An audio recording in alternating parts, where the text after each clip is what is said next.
Terimalah salam hangat kami dari HKBP Kernolong, HKBP tertua di Pulau Jawa. Bapak, Ibu, dan Saudara yang dikasihi oleh Tuhan Yesus Kristus. Sejenak sebelum kita beristirahat, mari kita dengar firman Tuhan. Sebelumnya kita berdoa.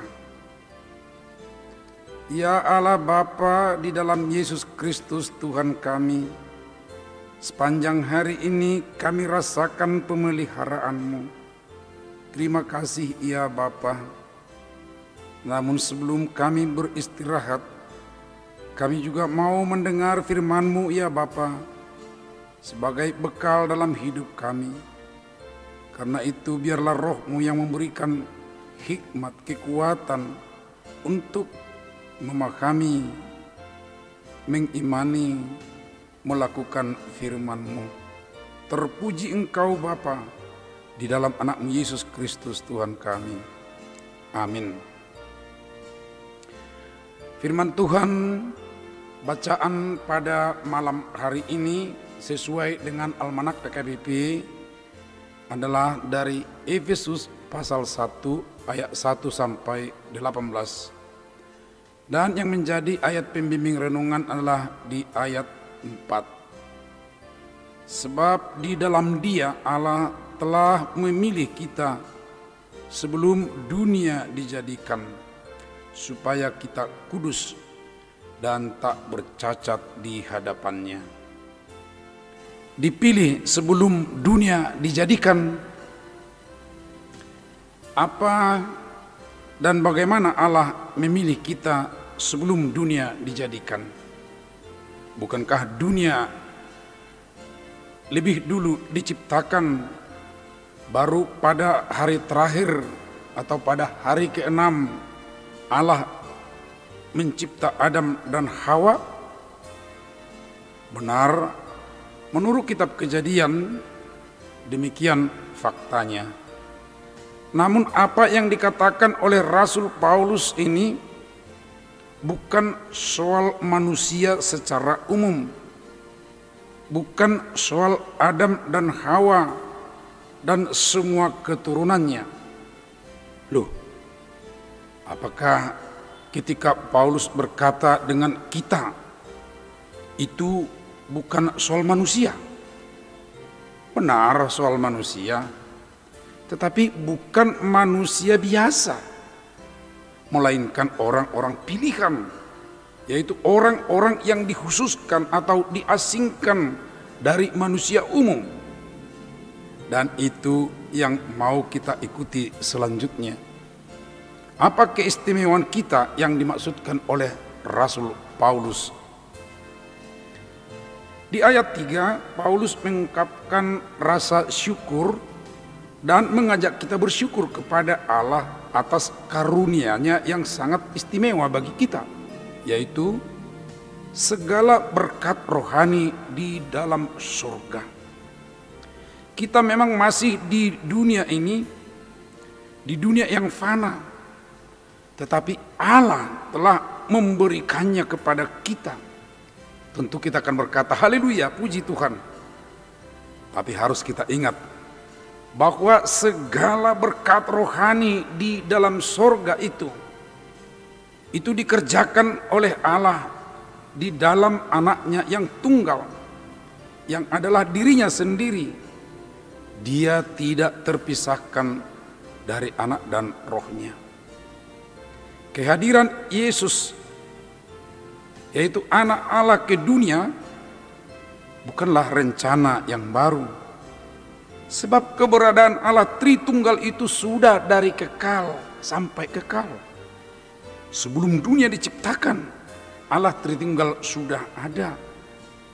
Ingat misalnya bagaimana Tuhan berkata saat penciptaan, berfirmanlah Allah, baiklah kita menjadikan manusia menurut gambar dan rupa kita, supaya mereka berkuasa atas ikan-ikan di laut dan burung-burung di udara, dan atas ternak, dan atas seluruh bumi, dan atas segala binatang melata yang merayap di bumi.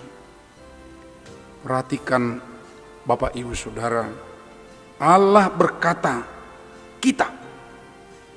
Inilah menunjukkan ketritunggalan Allah itu dari kekal. Jika rencana kehadiran Allah ke dunia di dalam anaknya dan menjadi manusia sudah ada dari kekekalan, yaitu sebelum dunia diciptakan, tentunya setiap orang yang percaya kepadanya, kepada Yesus Kristus maksudnya, tentu sudah termasuk di dalam rencana itu, yaitu rencana penyelamatan atau rencana pemilihan umat Tuhan. Karena itu setiap orang yang percaya, sampai sekarang tentunya termasuk kita percaya kepada Yesus, itu adalah orang-orang yang terpilih, bukan hanya terpanggil saja. Oleh karena itulah Paulus mengatakan bahwa telah memilih kita sebelum dunia dijadikan. Awalnya memang ini dialamatkan adalah kepada setiap warga jemaat di Efesus. Lalu kita sekarang ini perhatikan suara atau ungkapan di ayat 5. Dalam kasih ia telah menentukan kita dari semula oleh Yesus Kristus untuk menjadi anak-anaknya.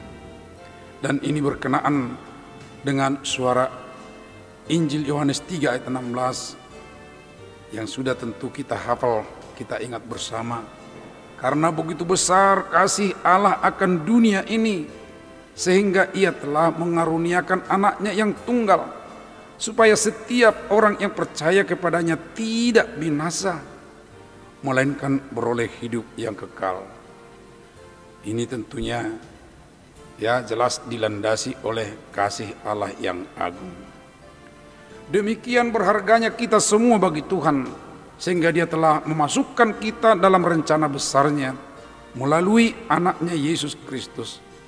Anugerah besarnya di dalam Yesus sudah dan akan kita terima, bukan hanya di dunia ini, tapi juga sampai di surga kelak. Segala berkat rohani di dalam surga itu bukan hanya masa kelak, tetapi di saat kita di dunia sekarang ini pun sudah kita nikmati. Sudahkah benar kita masing-masing menikmatinya? Amin, mari kita berdoa.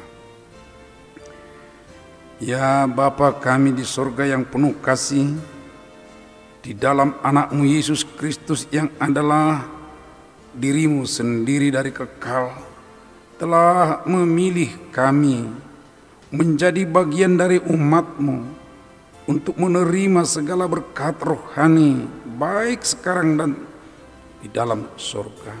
Dan itu sudah kami nikmati. Ya Tuhan, berkatilah kami penuh sukacita di dalam segala berkat rohani yang Engkau berikan itu. Tuhan, malam ini kami mau beristirahat. Kami sudah melakukan kerjaan kami sepanjang hari ini. Berkatilah pekerjaan kami itu Tuhan menjadi kemuliaan bagi nama-Mu, sukacita dalam hidup kami. Dan berikanlah kami kekuatan yang baru melalui istirahat kami untuk boleh bekerja dengan baik besok hari. Terima kasih Tuhan. Berkatilah juga saudara-saudara kami yang ada dirawat di rumah sakit ataupun di rumah. Berilah mereka juga kesembuhan. Terima kasih ya Bapa. Kami serahkan hidup kami ke tangan-Mu di dalam anak-Mu Yesus Kristus Tuhan kami. Amin. Anugerah Tuhan Yesus Kristus, kasih setia Allah Bapa, serta persekutuan dengan Roh Kudus menyertai kita malam ini sampai selama-lamanya. Amin.